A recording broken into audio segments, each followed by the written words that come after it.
They can take this to the grave, meaning pick 5. They'll never know where the Badang goes up until the end. I like the Badang ping from the side that Onic Philippines put SRG OG in the position when they should think that, like, okay, is Badang explain or is it Badang going wrong? And there is the variety of the bands. But from the other perspective, you know, they got Akai, SRG OG, I mean, and potentially you can help the opponents to lock down. I gotta say, this opening trio coming in from Onic Philippines, if this Badang is going to the roam, they could really fight at any moment because the Badang can initiate very well. And despite his role, you know, either EXP or roam, despite building tank, he does a lot of damage. Especially since SRG's picks, a good majority of them, if we're already seeing the jungle here, are going to be softies. Yeah. Akai is definitely not the tankiest when it comes to the picks in the jungle. Now the Arlet gets banned out. Onic Philippines is pretty convinced that this Akai is going over to the jungle, banning out the Gatot. I wonder what else will they ban out. Because so far, I'd say Yums only used the Kalia and the Gatot. I also think about the Cho, but what do you think about it? One of his signatures we haven't seen in a while. Yes. Yep. And I don't know who you kick at this point. No good kicks right now. You don't want to kick the Badang, you don't want to kick the Frederick, and I don't think you can kick the Jushin. Especially since we know she's going to be rocking the Purify most likely. There's a Matilda ban. 2 roamers taken out. Yep. For Onic Philippines in the last phase of the draft. They're digging deep, like they're really just choking out Yums here. And the last decision, Sergio OG. So I think Granger, they should ban it, because then after that they can exchange of the gold. Like, okay, you take the Moscow, we take Bruno, we take I'm something smelling Harith. Harith? Because it's okay against the Farsaf. Farsaf at the SRG, you open up the Zaman Force and then she's scared out of it, you know? Yep. But, you know, they ban out the Ruby, making sure that kind of forcing this Badang to go EXP if they want to match up against the CC. They want to understand the clear initiation. Like, Badang, okay, but if Onic Philippines got, for example, Ruby or Arlot plus Badang, you know, there is double opportunity for different kind of initiation. I'm impressed that neither team actually banned anything in the gold lane. They're really just opening it up for half-man, half-beast of the gold standard. Here's the Granger. We saw it coming, like it was definitely even one of those first pickables in red. Now what does Innocent get here?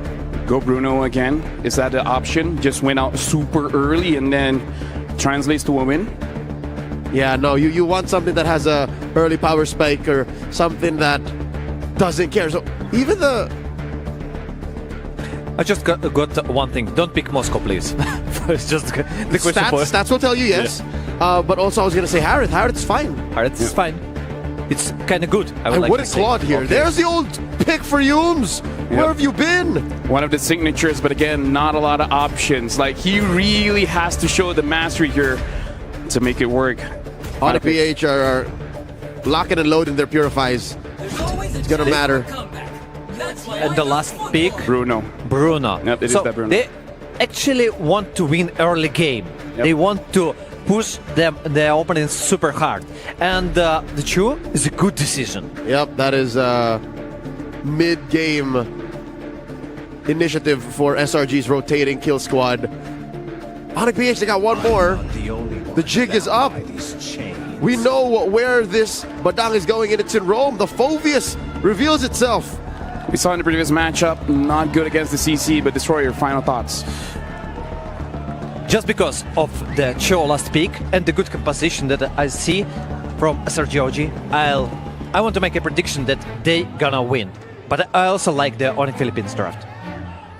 I'm all in for Onic, man. They're the reason why they picked that Phoveus last. All right, thank you very much, gentlemen. We're going to the final game of this semi-final series. Brigida and Mirko, good luck for this one. Thank you so much. We definitely needed that. This has been such an interesting take in the draft. Smart moves, mind games everywhere as they draft for the most crucial game that'll either make them stay or will be the cost of their end, of their journey's end here in MSC at EWC 2025. Welcome to the final game in this series between SRG OG and Onic PH. Will SRG finally get their revenge?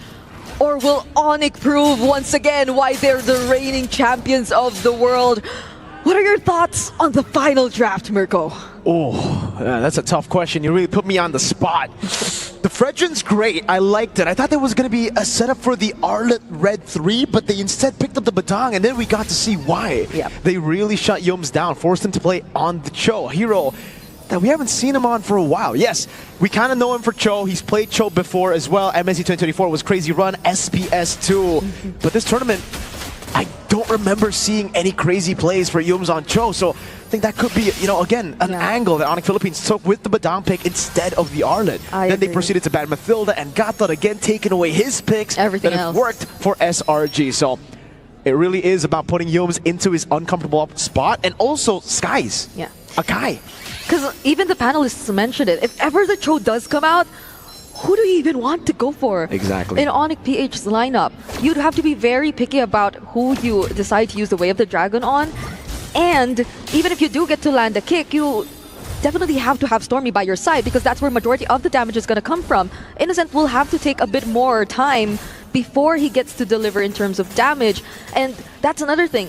You don't see how well coordinated or the idea of the combos between the lineups or the pairings in SRG OG's draft so far is gonna work, but that's a mini skirmish before the turtle fight, so let's see who gets the advantage in this first objective of the game. Yeah, good poke earlier to Cram. Now Super Prince to be caught in the mid lane. Still able to get level 4 in time. Pops in the Lancer Flare on Yums.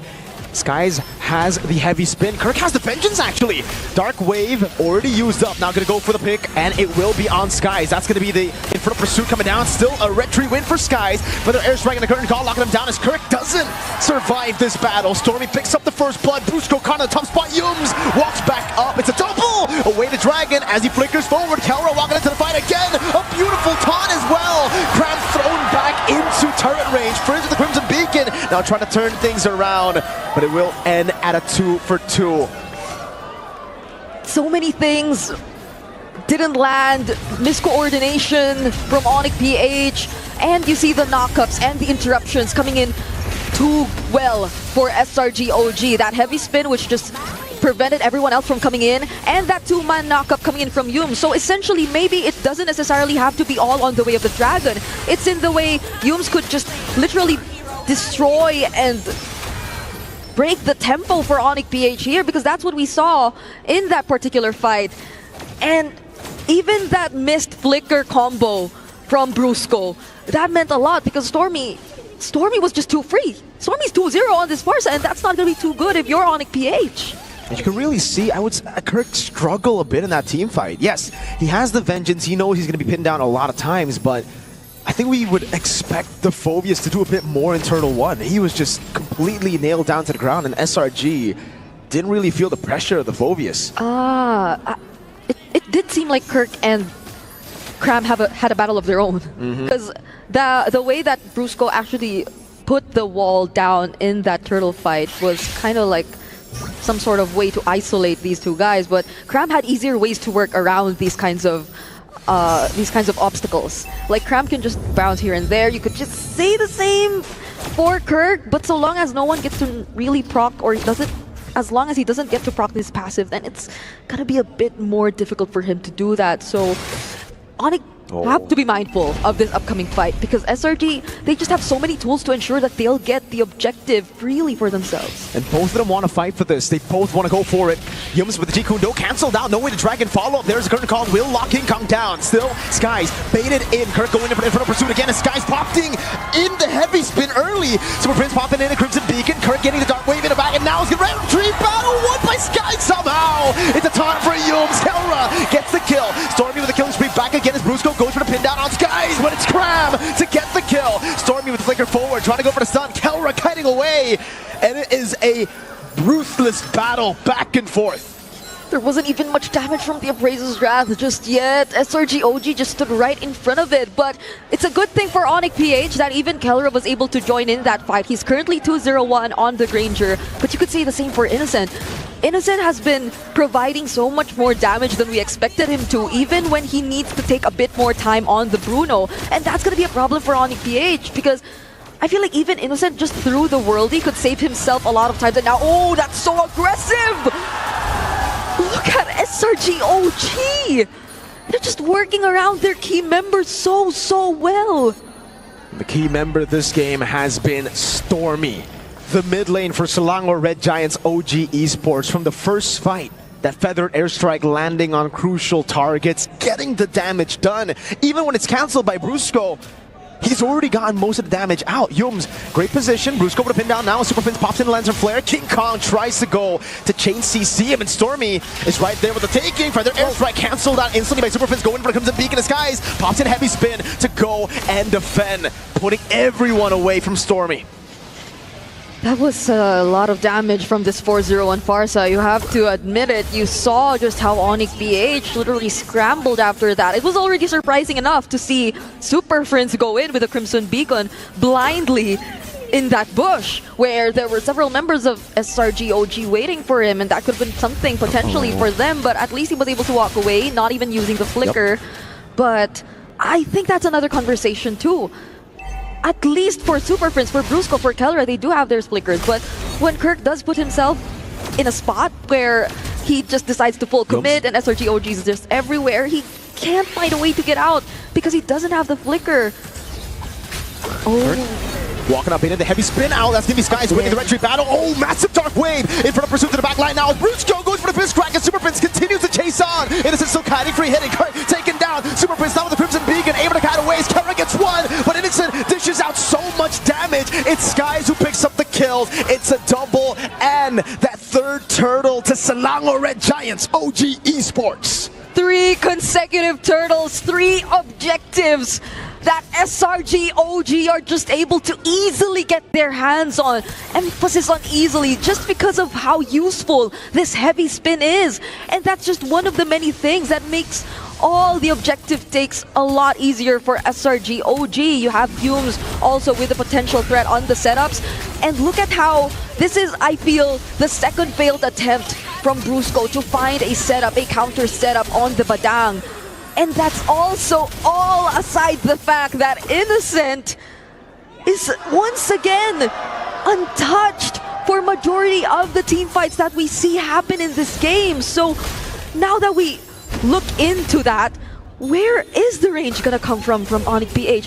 Who is gonna deal with Innocent when they need to find a way to deal with him?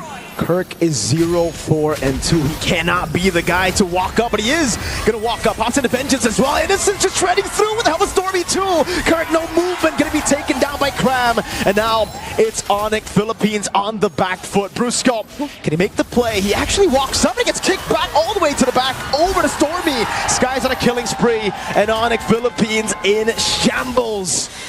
He wanted to go for something, but how unfortunate is it that you walk straight in front of Yumes? Now that might be another setup. Yumes gets to find the knockup on Kelra. Oh! Heavy spin, bringing Kelra back all the way, and he does not have flicker. Stormy finds the shutdown, his 5th kill this game. That might send Selangor Red Giants over to a big win. Kirk forced to back away. That was a retreat by King Kong. That means this Lord is free. SRG can get it, and they can snowball their way to the base of Onic Philippines. We can't see the value of the Vengeance just yet. Kirk is having such a hard time performing in the EXP lane on this Phobius. Even with the presence of a Cho, even despite the presence of Bruno, even despite all that, it just feels that Onic BH can't find the right way to make their lineup work together. So many conditions have to be met. And this is seemingly the complete opposite of what we saw from them in the previous game, where they were just able to make so many things happen all at once. Now it's SRG OG with a 5k gold lead.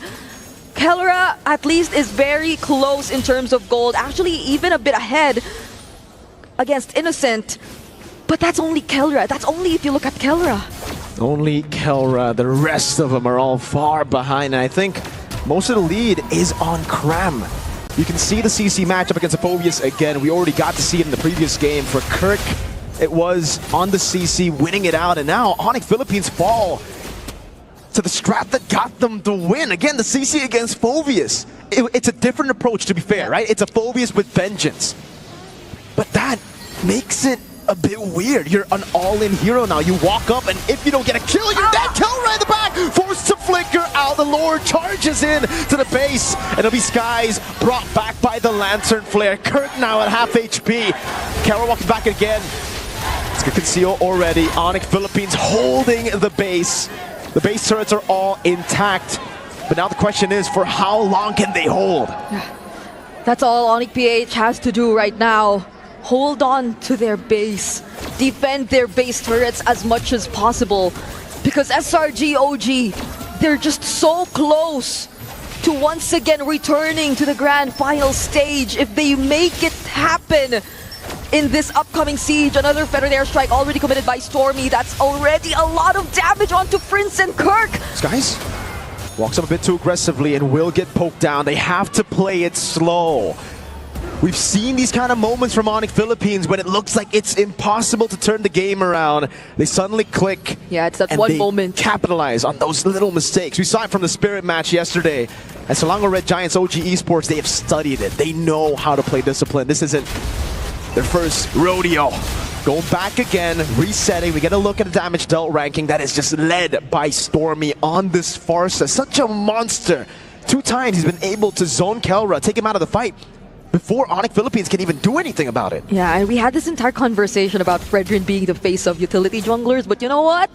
The way SRG OG are pulling this off, the Akai jungler consistently securing the objective, securing the turtles, and Stormy just feeling like that guy who just enables everyone, or maybe is even the guy everyone tries to play around in the early stages of the game.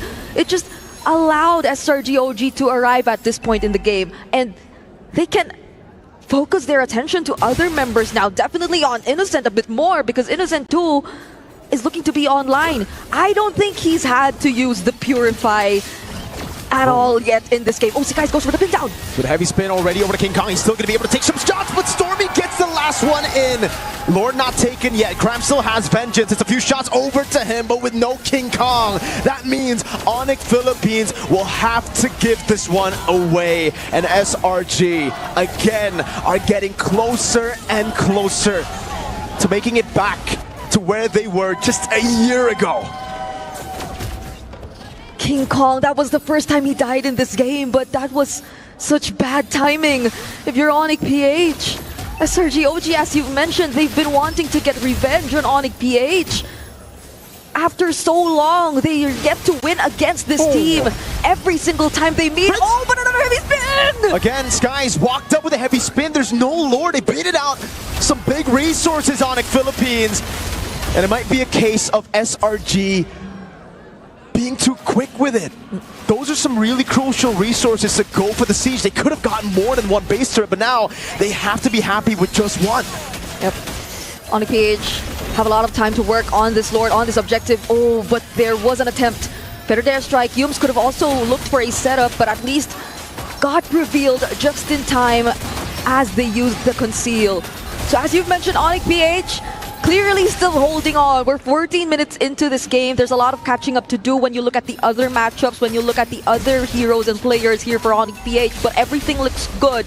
If you look at Kelra, King Kong just a bit more behind in time, in terms, or if you look at him in comparison to Sekai's, but at this point we're transitioning into that part of the game where it's just really gonna matter on how you're able to serve as the front, how you're able to use those crucial energy eruptions, set things up for your team. Everything is, it's gonna have to rely on Kelra. It's all on Kelra.